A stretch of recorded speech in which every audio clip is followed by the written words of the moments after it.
Hello everyone, Tom here, and welcome back to another video on the Racing Joker channel. And today, we are doing a car review.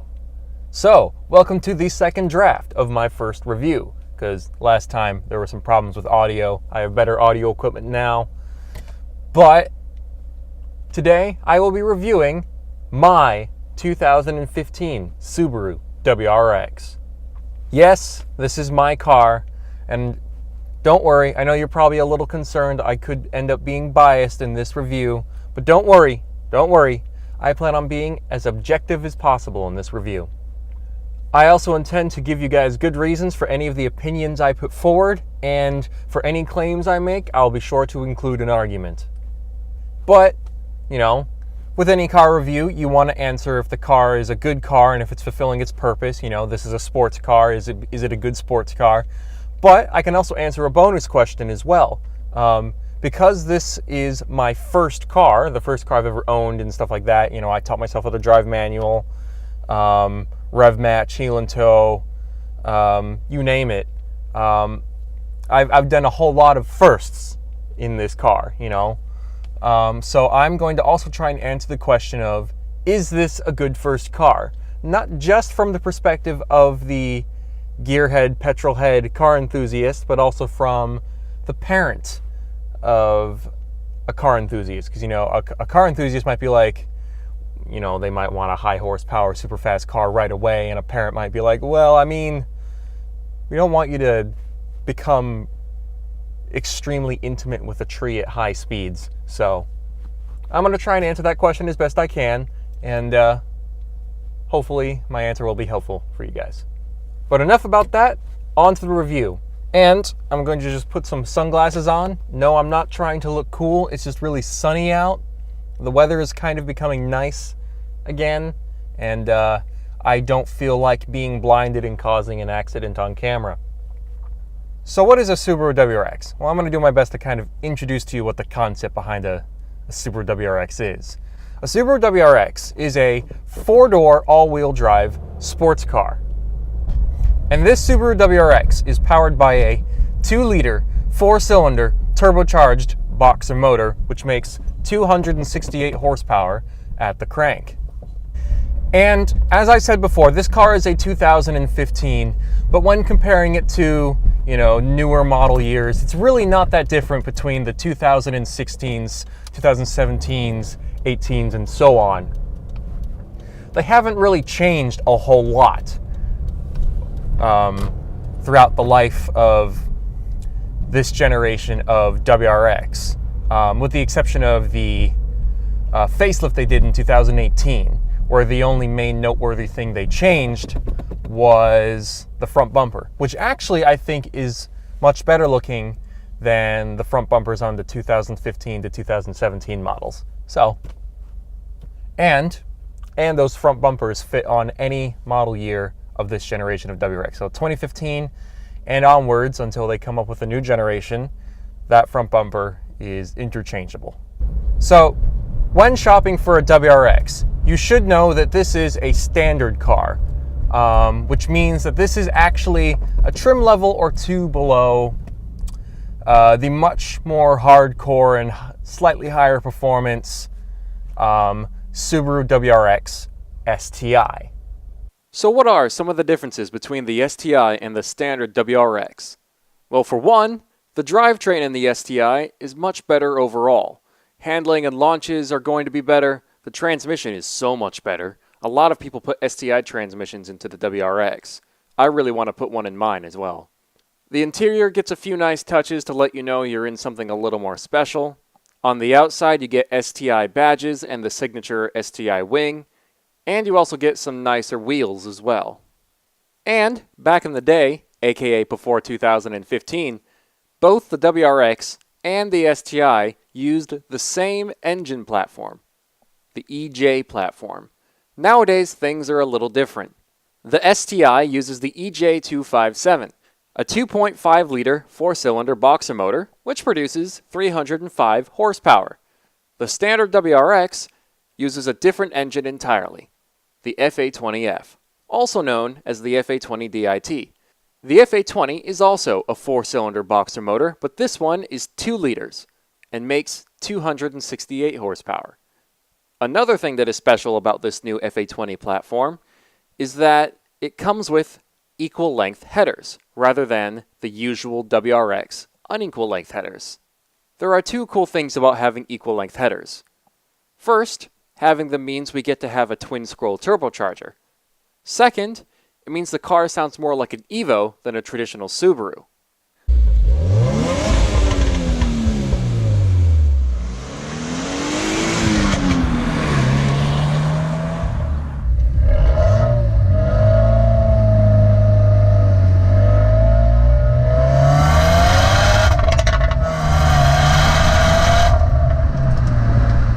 Some of you may have a problem with that, but to be honest, I don't. I mean, if you really, really want, that trademark Subaru rumble, then just, I would say, get the STI.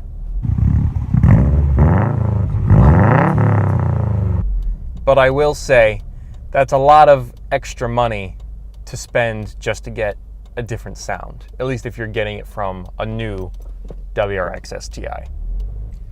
And in my opinion, I mean, if you've got the budget to even make the choice, I think it's kind of cool you get to choose the sound your car makes. If you don't like the Subaru Rumble, you can get the Mitsubishi Evo type sound, which is pretty cool since the Evo doesn't exist anymore. Mitsubishi isn't making it. In fact, I would say Mitsubishi isn't making any noteworthy cars at all.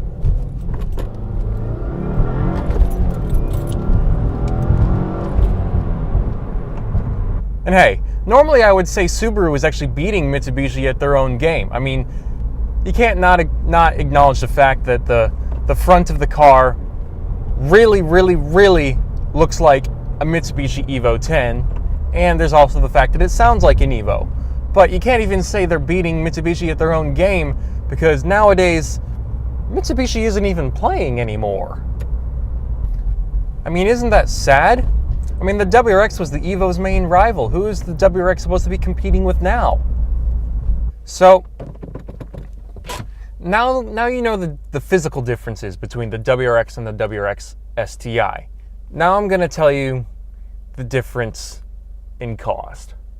The base WRX, something like this one, a 268 horsepower all-wheel drive sports sedan, starts at $27,195 US brand new. The WRX STI, 305 horsepower, better drivetrain, transmission, and fancier interior and exterior, starts at $36,595 US. That's nearly a $10,000 difference between the two versions. So, is it worth spending the extra 10 grand on the STI? My answer is no. And bear with me, because it isn't just because I have one. Well, let's say I have a budget of $37,000 US, and I walk into a Subaru dealer today. They have a base model WRX and a base model STI, with no options on either one. And just to be clear, in this theoretical scenario, we're not going to be worrying about taxes or insurance costs or any other extra fees. If I were in this position and had to choose between the two, I would get the WRX for a few reasons. For one, I'm not a racing driver, and my car is meant to be a daily, so I don't need the better drivetrain to get the extra 5% of performance. The likelihood of me being able to take advantage of it is very low. Secondly, with the 9 grand I save, I can modify the car to make it much faster than the STI. A Cobb access port and an off-the-shelf Stage 1 tune will cost you about $675 US and give you about 315 brake horsepower, which is more than the STI's 305. Add their big SF intake system to that, which leads to even more extra power, and the total is about $995 US. Or you can do one of the Stage 2 packages, which is an access port, a tune, the intake kit, and also an exhaust system, which can cost between $2,800 US to $3,500 US. Or you can say, to hell with being conservative, and go to Extreme Turbo Systems and get their turbo kit.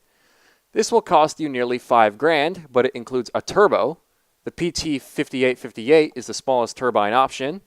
You also get an airbox, an intake kit, tubular manifold, wastegates, downpipe, etc. The important thing you should know is that even at the smallest configuration, you can make over 400 horsepower at the wheels. They demonstrated this by putting their shop car on a dyno. All it had was the turbo kit with a PT5862, their intercooler kit, which costs an extra $730, their exhaust system, which costs $1,139, and a cob access port, which costs $675 by itself. The result? 422 horsepower at the wheels and 397 foot-pounds of torque. I'll also disclose that the turbo kit would cost about $4,963 with the turbo they used. So add everything they've got on the shop car together and you've spent about $7,507 US, which is still less than what you save by not buying an STI. And not only that, but you get to be so much faster and with money to spare. And last but not least, my other reason for picking the WRX over the STI is the new engine platform. The EJ has been around since the late 1980s, so it's high time we play around with something new.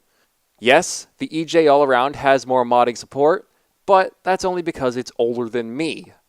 And besides, the new FA20 powered WRX has only been around for a few years, and people are already starting to find ways to squeeze lots of power out of it. In case you didn't know, there's a Mikey body-tuned 2015 WRX out there that is putting down 643 wheel horsepower and has clocked in a quarter-mile time of 10:39 at 139.46 miles per hour. That's pretty cool, right? To me, it's more exciting and interesting to be messing around with this new setup that has a different sound and still hasn't been fully figured out. I'm not saying the EJ platform isn't cool. In fact, I love the rumble of the unequal length headers, but I'm more interested in seeing what I can do with the new stuff. But enough about choosing the WRX over the STI. Let's talk more about what you get to experience once you've got this car. On the outside, as we have already established, the front end looks a lot like an Evo 10, which has earned the car the nickname of Evo Eye, but I much prefer the alternative Raptor Eye, which is why I call my car CleverGirl. The car's body lines for the most part are okay, but when it comes to the rear, it feels like it doesn't quite match up with the aggressiveness of the front. To me, it almost has a sort of bubble butt kind of look to it. I feel like they could have made it a little sharper. However, I will admit and say that this is actually an advantage the STI has over the WRX, because the STI wing seems to mostly solve this issue. So, if you ever get a WRX and don't like the look of the rear so much, an STI wing, or just about any wing, should help with fixing the weird look the back has. The wheels aren't super special, but they are rather nice looking. They're 17-inch dark gray pieces with 15 spokes. On the inside, you've got fake plastic carbon fiber, and, depending on the options you got, you can have a built-in GPS and electric heated seats. The seats are cloth, so they're generally comfortable all year round, but they can be more annoying to clean than leather. And if you're somehow not satisfied with the trunk space, you don't have to worry, because the rear seats can be folded forward to give you nearly twice as much storage space. The gauge cluster is pretty nice, especially at night with the red glow it makes. It has a digital display that lets you know what gear you're in, how your fuel efficiency is at any given time, how many miles are on the car, and if you don't like reading an analog speedometer, there is also a digital speed readout you can use instead. The gear lever also makes a nice clunk sound whenever you move it into a new position. Listen. Here, I'll move this closer. So, like, for instance, if you're shifting fast, I think it's pretty cool. I like little details like that that kind of add to the experience. Some people might find that really annoying, so at least I'm letting you guys know that that's a thing. Another nice sound you get when changing gears or revving the engine is what I would like to call a good snap, crackle, pop.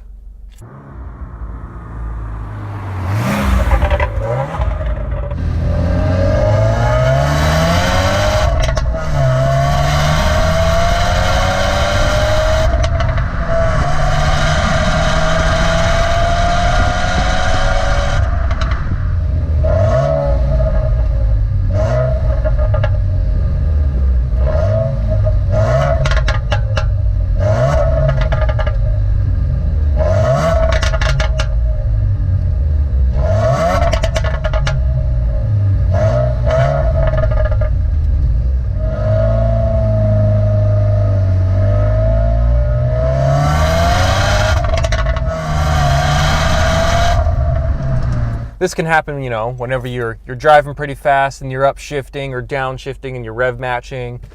You can just be revving the car and it can kind of do it.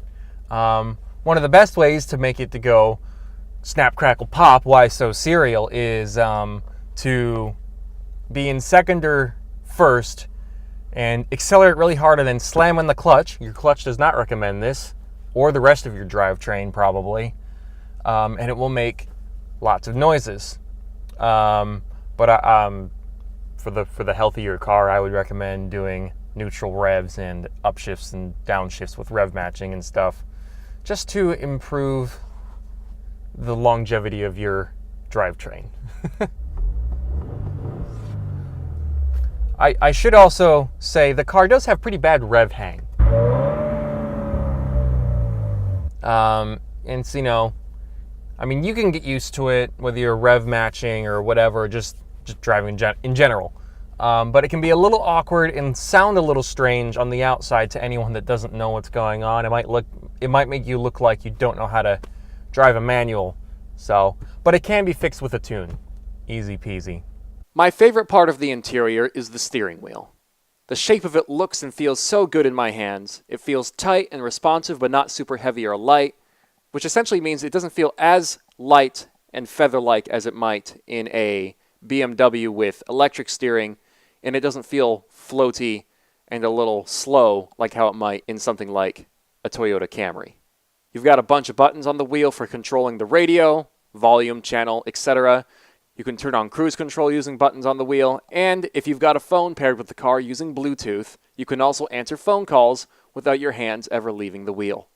However, when answering a call with a phone paired with the car, there tends to be an issue with the person on the other end not hearing you clearly. Sometimes it works perfectly fine.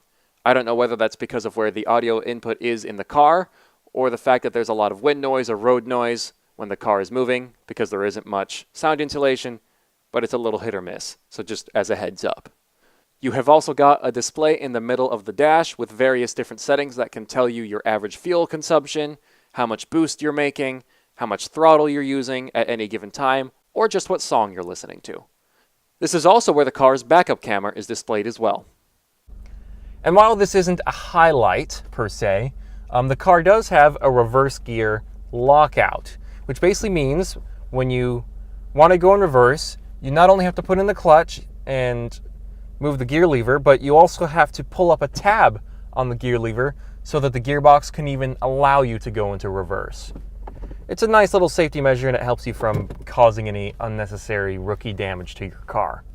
But now, let's talk about the performance of the 2015 and onwards Subaru WRX. So, as I said before, the car has 268 horsepower to the crank. Some telemetry stats. It has a 0 to 60 of 5.4 to 5.5 seconds, as long as you can launch it optimally. It's got a quarter mile time of 13.8 seconds at 99.8 miles per hour. And this is a cool fact to know, actually, because if you're ever driving around, find yourself on an empty road and are kind of bored or just curious and you want to do a pull from a standstill, and you want to know when you've hit that quarter mile mark, it's basically the moment you hit about 100 miles an hour. Speaking theoretically, of course. Theoretically. So now to answer the bonus question. Does the 2015, 16, 17, 18, and so on Subaru WRX make a good first car? And you could probably apply this to older generations of WRX as well, but we're talking about this one. As I disclosed earlier, this is my first car, which I purchased May 25th, 2017. Today's April 13th, 2019. So has it served me well? Is it a good first car? Well, for starters, I will tell you what I've learned in this car. I learned how to drive manual just in general in this car. My first attempt of even getting the car going actually went pretty smoothly. I didn't stall, although I did stall when I encountered my first stop sign. But goes to show, the clutch is very easy. Finding the grabbing point is not too hard. It's pretty clear. It's generally a pretty soft clutch and very forgiving. I taught myself how to rev match. I've even figured out how to heel and toe. And I'm also, slowly refining my abilities to launch the car as well. Shifting is very simple, and it helps a lot, especially when you're starting out, to have the digital readout tell you what gear you're in at all times. If you're a college student like me who has to move fairly often or go on long drives to visit people, the trunk space, foldable rear seats, and the fact it's a sedan makes hauling stuff very easy. When you want to drive with friends, the seats are very comfortable and the stereo system is great. The car gets good gas mileage, assuming you're driving efficiently, which can be helpful because it does require premium fuel. The traction control can keep things from getting out of hand, and the all-wheel drive makes the car handle fantastically. However, if you get a WRX, do not waste the all-wheel drive system by putting bad tires on it. I personally have Michelin Pilot Sport All-Season Plus 3s, and they have lasted forever and work fantastic. The ride quality is super good, and the car launches and handles great. The difference good tires can have is so huge that one type of tire can make the car feel like a low-budget Honda Civic, and another tire can make the car feel like a $60,000 X-Drive BMW. Although, PSA, public service announcement, do not overestimate the all-wheel drive of the Subaru WRX in the snow. This past winter, I had my first true experience of driving the car in the snow, and I did one of those really awkward all-wheel drive super slow snow drifts, where it was basically because the traction control was on, so the revs were getting limited, and it was basically going across an intersection, and it was very awkward and embarrassing. And plus, I had, this has Michelin Pilot Sport All-Season Plus 3s, it's not summer tires, but it's also not snow tires either, and they're performance tires, and it was, I didn't fully know what I was doing. I got kind of used to it, but just don't expect the all-wheel drive to make you invincible. But it does make the car handle very well in drier weather. As a young, rookie, inexperienced car enthusiast, you get to experience a great drivetrain, good beginner horsepower, 268, in my opinion, under 300 is a good place to start. A really fun modding platform. There are so many aftermarket parts out there from all sorts of different, high quality and mid quality manufacturers. And it's also pretty reliable and pretty safe. It's a Subaru. So, that's a good peace of mind for you and also your parents, So your parents get to know you're not getting a huge amount of power, but enough power to have fun.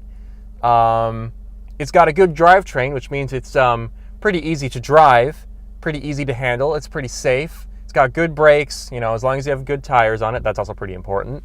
And it's reliable, which means you don't have to spend a ton of money on it all the time. And it's safe, which means you're not going to die. But then again, that also does depend on how you drive and if you respect the car, just like with any car. And normally I would disclose this at the beginning of the video, but since this car isn't really all that heavily modified, there was no point. But normally when I do these reviews, I will talk about what's done to the car, if anything. But this car is basically stock. The only thing I've changed on this car is the fog light bezels, because I damaged the stock ones, and so I decided to just replace them with the LED Subi Speed ones. There's actually a hole missing in them because that's where another fog light goes, but this car wasn't the limited, so it didn't come with a fog light in the fog light bezels, so there's just a hole there where the fog light is supposed to be. I didn't really realize that when I was ordering them, but it doesn't matter. I didn't want it to look like a piece was missing, at the very least. It still kind of looks like a piece is missing, but heck. And just to give you guys a heads up about future reviews, normally I would ask the owner, which in this case is me, if they plan to keep the car, and then if they do they plan to modify it any more than it already is, or do they plan to sell it and replace it with something else? And if so, what? And so let's pretend I've asked myself that question. like I am a separate, two separate people. My answer would be, yes, I plan on keeping this car, and yes, I plan on modifying it. I am currently working on figuring out how to install a Greddy Type S blow-off valve onto the car. In case you didn't know, that's the blow-off valve they used for the sound effects of Brian's 1995 Eclipse in the first Fast and the Furious movie. I'm gonna win.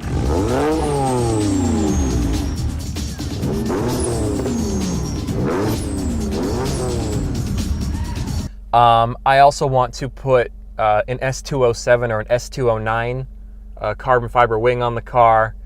I want to put the 2018 facelift front bumper on because I think it looks a lot better, and also replace the fog light bezels with something that looks like it's actually meant to be there. I also do want to do a wrap. I'm not going to be doing this in this order, obviously, but I also want to do a Cobb Stage 1 where it has the air intake, the air box, and the tune, and the Cobb access port. I'll probably do that after I do the blow-off valve, so it'll be the next thing I do. Yeah, nothing too crazy. I might change the wheels, I might not, who knows, because wheels can be pretty expensive. But this car is, essentially it's a daily. And it's a very good daily, and it's a very fun daily. And I'd like to keep it, reliable, maybe not stock, but reliable, and save money for more exciting project cars that I have planned for the future. So, the 2015 and onward Subaru WRX gets my stamp of approval, and I hope it gets yours too. But that's all I've really got to say. I hope you found this review enjoyable and helpful. If you would like something a little bit more complete and something that you can kind of absorb at your own pace, there will be a link to my written review on my blog where it has everything I've more or less talked about and a little more in written form. I'm going to be doing that for all of my reviews. There will be a video version and a written version. And speaking of future reviews, I've already got 2 planned. And the availability of the cars and the owners will basically determine which one I do next. So, just to let you guys know, because this might make you stick around, the cars I have planned to review next. First on the list, we've got a 2016 BMW 340i xDrive, tuned by Dynan, which basically means it has 400 plus horsepower instead of 300 something. So that's pretty cool, and it's all-wheel drive as well, which is pretty neat. Second on the list is a 2009 Nissan 370Z. So if either of those sound interesting to you and you want to hear what I have to say about them and how I might react to them, hit that subscribe button and stick around and be cool. But obviously, I am always looking for new cars to review, and it is actually possible for you guys to do an application to submit your cars for reviews on this channel. There will be a link to the form down below. It's just a Google form where you give me like an email or maybe your phone number. You tell me what your car is, make and model, if it's modified or not, where you're located, and other things like that. And you can also set rules and parameters and stuff, like, for instance, whether you want to be in the car or not during the review. Whether you are or aren't, that's fine with me. If you're in the car, we can have a conversation and talk about the car. For rules and parameters, you can tell me what the speed limit for the review will be. If you don't want me to go beyond a certain speed, you can also set an RPM limit, and I won't exceed that. It's your car, and if you have rules that you want me to follow, I will respect them. I'm just looking to review cars and meet more people in the community, you guys. So I hope to hear from you guys and work with you soon. And don't worry too much about where you're located. Just apply. It doesn't matter if you're in a different country from me or a different state or a different city or whatever. Just apply. Don't worry about it. Just so that I can see what's out there and I can pick what to do next. Because, hey, if you have an R32 and you're in Florida, but you're thinking, hey, I'd love to see Tom drive an R32 and do a review. I'd love to meet him and talk to him and talk about cars. He seems like he might have interesting things to say, or I have a cool story to tell about how I got my car, or whatever. Just not just R32s, just any cars in general, you know. If you are proud of your car and you want to share it, let me know, and I will help you share it with the world. Because no matter how far away you are, I can travel to you. It's no problem at all. But yeah, I hope to get some cool forms from you guys. I'd love to hear about what you guys drive. And I hope you guys enjoyed this video. I'm going to sign out. I am Tom, aka the Racing Joker, and I will see you all next time. Stay crazy, everybody.